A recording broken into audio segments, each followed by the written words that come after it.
নমস্কার বন্ধুরা, ঐশীজ কিচেনে সবাইকে জানাই স্বাগত। আজ আমি একটা নতুন রেসিপি নিয়ে চলে এসেছি। আজ আমি দেখাবো বিরিয়ানি। আমরা বাড়িতে খুব সহজেই বিরিয়ানি তো বানাই, তবে দোকানের মতো সেন্টটা পাওয়া যায় না। আজ আমি একটা মশলার কথা বলবো, এটা দিলেই দোকানের মতো সেন্ট হবে। তাহলে দেখুন আমি কিভাবে করি। এখানে আমি চিকেন নিয়েছি, এর মধ্যে দিয়ে দিলাম ভিনিগার, 2 টিস্পুন ভিনিগার আমি এর মধ্যে দিয়ে দিলাম। এরপর দিয়ে দিলাম লবণ, স্বাদ মতো লবণ দিয়ে এবার দিয়ে দিলাম হলুদ গুঁড়ো, দিয়ে দেব আদা রসুন কাঁচা লঙ্কা বাটা, 2 টিস্পুন আদা রসুন কাঁচা লঙ্কা বাটা দিলাম। দিয়ে দিলাম 1 টিস্পুন জিরে গুঁড়ো আর 1/2 টিস্পুন ধনে গুঁড়ো। এরপর দিয়ে দেব 1 টিস্পুন লাল লঙ্কার গুঁড়ো আর 1/2 টিস্পুন দেব কাশ্মীরি লঙ্কার গুঁড়ো। এটা আমি কালারের জন্য দিচ্ছি, আপনারা থাকলে দেবেন, না হলে দেবেন না। 1 টিস্পুন দিয়ে দেব কেওড়া ওয়াটার আর 1 টিস্পুন দিয়ে দিলাম গোলাপ ওয়াটার। দিয়ে এর মধ্যে আমি দিয়ে দেব সাদা তেল আর 1/2 টিস্পুন দিয়ে দেব বিরিয়ানি মশলা। এটা আমার বাজার থেকে কেনা বিরিয়ানি মশলা। 2 টিস্পুন সাদা তেল আমি দিলাম, দিয়ে এটাকে খুব ভালো করে মাখিয়ে নেব।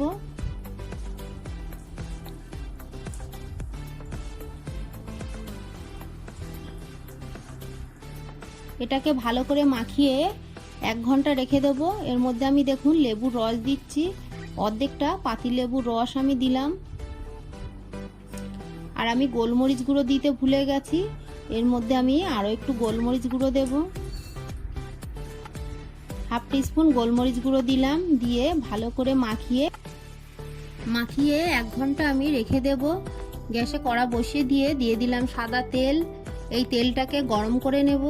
তেলটা গরম হয়ে গেছে, এর মধ্যে দিয়ে দেব কুচানো পেঁয়াজ। 3টে মিডিয়াম সাইজের পেঁয়াজ আমি কুচি করে নিয়েছি। এটাকে আমি ভেজে বেরেস্তা করে নেব। পেঁয়াজটাকে নেড়ে চেড়ে আমি বেরেস্তা করে নিয়েছি, এবার তুলে নেব। পেঁয়াজটা কিন্তু খুব বেশি কড়া করে ভাজবেন না, তাহলে তেতো লাগবে। তেলের মধ্যে দিয়ে দেব কেটে রাখা আলু, দিয়ে দেব লবণ, এরপর দিয়ে দেব হলুদ গুঁড়ো, দিয়ে আলুটাকে ভালো করে নেড়ে চেড়ে ভেজে নেব। বিরিয়ানির আলুটা কিন্তু ভালো করে ভেজে নিতে হয়, তাহলে আলুটা খেতে ভালো লাগে। দেখুন লাল লাল করে আমি আলুগুলোকে ভেজে নিয়েছি, এবার তুলে নেব।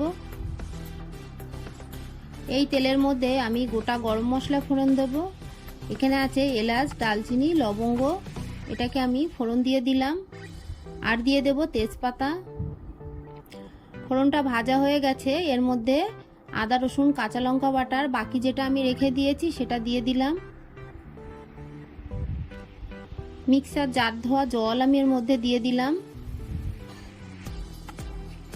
দিয়ে দিলাম 1/2 টিস্পুন জিরে গুঁড়ো আর 1/2 টিস্পুন দিয়ে দেব ধনে গুঁড়ো।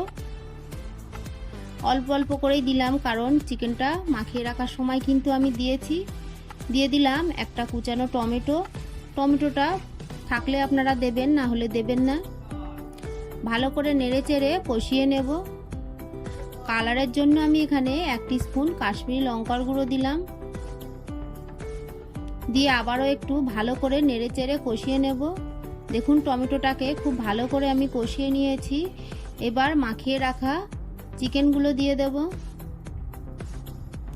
চিকেনটাকে দিয়ে খুব ভালো করে কষিয়ে নেব।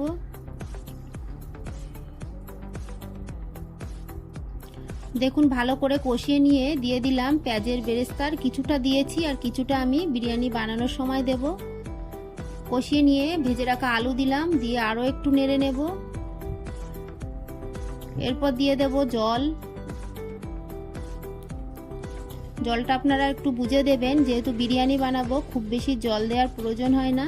চিকেনটা আলুটা 80% সেদ্ধ হয়ে গেলেই কিন্তু নামিয়ে নেব।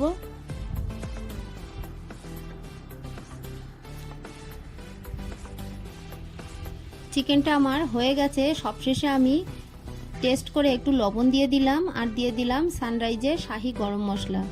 দিয়ে কয়েক সেকেন্ড একটু ফুটিয়ে নিয়েই নামিয়ে দেব। আর আমি ভাতটাকে আলাদা করে নিয়েছি, সেটা আপনাদের দেখাইনি। ভাতটা 80% হলেই কিন্তু আপনারা নামিয়ে নেবেন।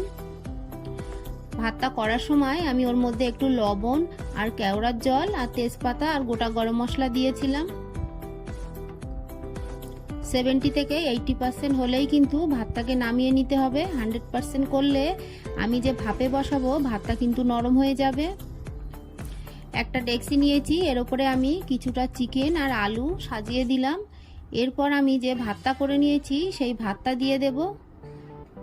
দিয়ে দিলাম বিরিয়ানি মশলা। এরপর দিয়ে দেব গোলাপ জল, দিয়ে দেব কেওড়া জল,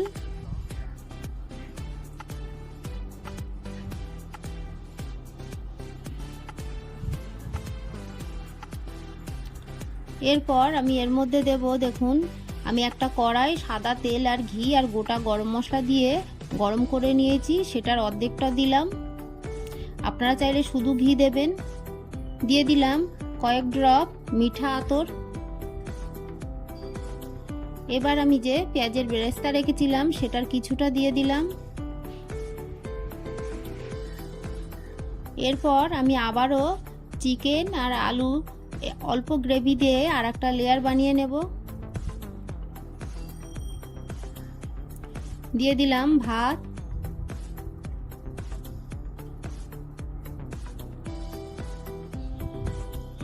এরপর বাকি যে ঘি আর তেল গরম ছিল সেটাকে দিয়ে দিলাম। দিয়ে দিলাম বিরিয়ানি মশলা, পেঁয়াজের বেরেস্তা দিয়ে দিলাম। দেখুন এই যে আমি এটার কথাই বলছিলাম, এটা বিরিয়ানি ফ্লেভার। আপনারা দোকানে গিয়ে বলবেন বিরিয়ানি ফ্লেভার দিন, তাহলে এটাই দেবে। এটাকে দিয়ে আমি ঢাকা চাপা দিয়ে 15 মিনিট এইভাবে গ্যাসের ফ্লেম লো করে ভাপ দিয়ে নিয়েছি। এরপর 10 মিনিট পর আপনাদের আমি দেখাচ্ছি। দেখুন বিরিয়ানিটা কতটা ঝরঝরে হয়েছে, আর খেতে কিন্তু পুরো দোকানের মতোই হবে। সেন্টটা পুরো দোকানের মতোই পাবেন। এই বিরিয়ানি ফ্লেভার অবশ্যই আপনারা দোকান থেকে দেবেন। মিঠা আতর বলে একটা পাওয়া যায়, সেটাও কিন্তু আমি আগে দিয়েছি। মিঠা আতর আর বিরিয়ানি ফ্লেভার এটা কিন্তু দুরকম জিনিস। সবাই হয়তো জানেন না, যারা জানেন না তারা অবশ্যই দোকানে গিয়ে এইটা চেয়ে বিরিয়ানিতে দেবেন। বিরিয়ানি পুরো দোকানের মতোই লাগবে। আমার এই রেসিপিটা আপনাদের ভালো লাগলে আমার চ্যানেলটিকে সাবস্ক্রাইব করে পাশে থাকা বেল আইকনটি ক্লিক করে দেবেন, তাহলে আমার নতুন নতুন ভিডিওর নোটিফিকেশান আপনাদের কাছে পৌঁছে যাবে। একটা লাইক করতে ভুলবেন না। রেসিপিটা আপনাদের কেমন লাগলো আমাকে কমেন্ট করবেন। ভালো থাকবেন, সুস্থ থাকবেন। ধন্যবাদ।